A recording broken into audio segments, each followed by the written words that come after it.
میں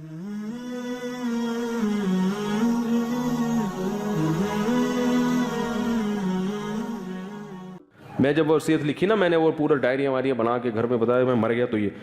اب میں جب بھی سفر پہ جاتا ہوں گھر والوں میں مر گیا تو یہ. گھر والے کہتے ہیں کیوں مر رہے ہو بھائی، کیا مسئلہ کیا ہے؟ ایک دفعہ میں نے پہلے بھی واقعہ بتایا، جب حج کرنے گیا نا تو ہم لوگ مکہ سے مدینہ ہم نے ایک ٹیکسی لی کرائے پر کہ مکہ سے ہم مدینہ جائیں. کار لیتے ہیں نا کرائے پر. وہ ڈرائیور عرب تھا. اس نے کیا کیا، اب مکہ سے مدینہ ہم نکلیں تو اس نے نمبر پلیٹ پہ چڑھایا کپڑا. وہ سعودی تھا. کپڑا چڑھایا. ہم نے کہا خیر نہیں ہے، کیونکہ وہ جب آپ اوور اسپیڈ ہوتی ہے نا گاڑی تو وہ کیمرے سے ٹریس ہو جاتی ہے. نمبر پلیٹ پہ وہ کیمرہ لگتا ہے. وہ اس نے چڑھا دیا کیا، کپڑا. ہم نے کہا اللہ خیر کرے، اب یہ بھگائے گا. اور اتنی اسپیڈ سے گاڑی بھگائی ہے اس نے، اتنی اسپیڈ سے کہ وہ جو ٹریفک پولیس والے ہوتے تھے نا، ایک دو دفعہ تو ایسا ہوا کہ ٹریفک وہ جو انہوں نے وہ رکھے ہوئے ہوتے ہیں تکون سے روکنے کے لیے، اس کو بھی دھاڑ توڑتا ہوا نکل لیا وہ. اور پولیس والے پیچھے بھاگ رہے ہیں اس کے. پتہ نہیں کیا کیا مسئلہ تھا اس کا، واللہ عالم. تو میں نے کہا بھائی کہیں بھی یعنی کوئی زخمی ہونے کا آپشن نہیں ہے ابھی، یا تو ڈائریکٹ اگلے جہان میں یا مدینہ. تو مجھے متنبی کا ایک شعر یاد آ رہا تھا، ضربت بہتیھا ضرب القمار اما لہذا و اما لذا.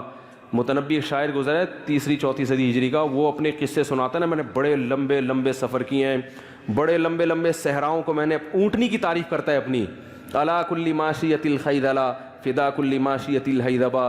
کہہ رہا ہے وہ جوان خوبصورت عورتیں میری اونٹنی پہ قربان. لوگ عورتوں کی تعریفیں کرتے ہیں نا شاعری میں. کہہ رہے ہیں میری جو اونٹنیاں ہیں انہوں نے مجھے بڑے بڑے صحرا کیا کیے ہیں، پار کروائے ہیں، جنگوں میں میرا ساتھ دیا ہے. تو اپنی اونٹنیوں کی تعریف کرتے ہوئے کہتا ہے کہ میں نے اس اونٹنی پہ بیٹھ کے جوئے کھیلے ہیں. کیسے کہ میں نے بڑے بڑے لمبے صحرا عراق جاتے ہوئے وہ میں نے عبور کیے. ایسے صحرا تھے اما لہذا و اما لذا، یا تو میں وہیں بھوک پیاس سے اونٹنی کے ساتھ مر کے میری قبر بن جاتی، یا میں اپنی منزل پر پہنچ کر کامیاب. پھر آگے کہتا ہے جب میں کئی ہفتوں کا اور اندھیروں کا سفر اور صحراؤں کا سفر کر کے اونٹنی پہ، اور اپنی اونٹنی کی تعریف کر رہا ہے کہ وہ بڑی اونٹ بڑا زبردست جانور ہے، بڑی وفا کے ساتھ سلولی چلتا رہتا ہے، چلتا رہتا ہے، تھکتا نہیں ہے. یہ جو صحابہ پوری دنیا میں پہلے اونٹوں پہ بیٹھ کے تو پہنچے ہیں یہ. تو کہہ رہی ہے اونٹنی وفا کرتی ہے اور چلتی رہتی ہے، چلتی رہتی ہے، چلتی رہتی ہے. میں تھک گیا مگر اونٹنی نہیں تھکی. ایک وقت آیا میں نے فقلنا لها اين ارض العراق فقالت ونحن بتربانها. میں نے پھر اونٹنی سے پوچھا کہ بتا عراق کی سرزمین کتنی دور رہ گئی ہے؟ تو وہ مڑ کے کہتی ہے ونحن بتربانها، بس عراق کی مٹی میرے پاؤں سے لگ رہی ہے، پہنچنے والے ہیں عراق. تو وہ جو اس نے شاعری کی ہے نا، ضربت بہتیھا ضرب القمار اما لہذا و اما لذا، کہ میں نے جوئے کھیلے اس اونٹنی پہ بیٹھ کے. جوئے کا مطلب لمبے سفر کیے کہ یا تو موت یا کامیابی. تو مجھے شعر یاد آ رہا تھا کہ یا تو مدینہ پہنچ کے قبر رسول کی زیارت ہوگی، 50,000 10,000 نمازوں کا ثواب ملے گا، یا ڈائریکٹ جنت. تو اس وقت میں نے گھر میں کال کر کے 2-4 جلی وصیتیں لکھوائی کہ 1-2 رہ گئی تھی. میں نے کہا بھائی وہ گھر والے پریشانی ہو کیا رہا ہے، کیا موت کے کنویں میں چھلانگ لگا رہے ہو بھائی، یا سعودی حکومت نے کوئی قصاص کرنے کے لیے.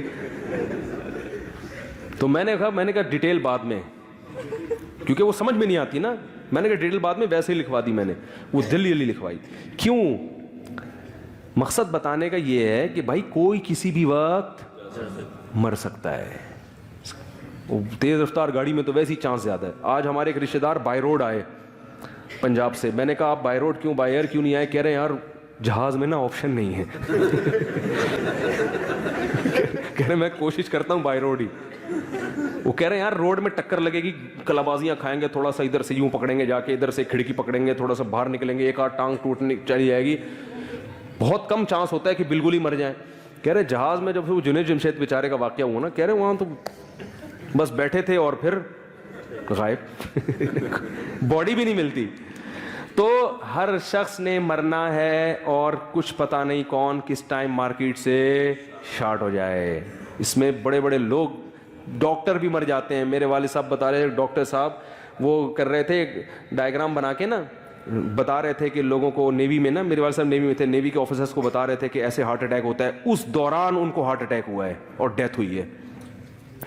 ڈیتھ کا تو مجھے پوری طرح یاد نہیں رہا، لیکن ہارٹ اٹیک اسی دوران ہوا ان کو. اللہ نے کیسی عبرت کی بھائی، جو ڈاکٹر ہارٹ اسپیشلسٹ کو پڑھا رہا ہے اور بتا رہا ہے کہ ایسے اٹیک ہوتا ہے، این اسی وقت اس کو اللہ نے ہارٹ اٹیک ہوا. اس کا مطلب نہیں کہ آپ حفاظتی تدبیر اختیار نہ کریں، موت کے لیے ہر وقت تیار رہے اور دنیا سے دل نہ لگائے. تو یہی ہے کہ بھائی گناہ سے ہمیں کیا کرنا چاہیے، بچنا چاہیے. اللہ تعالیٰ عمل کی توفیق عطا فرمائے.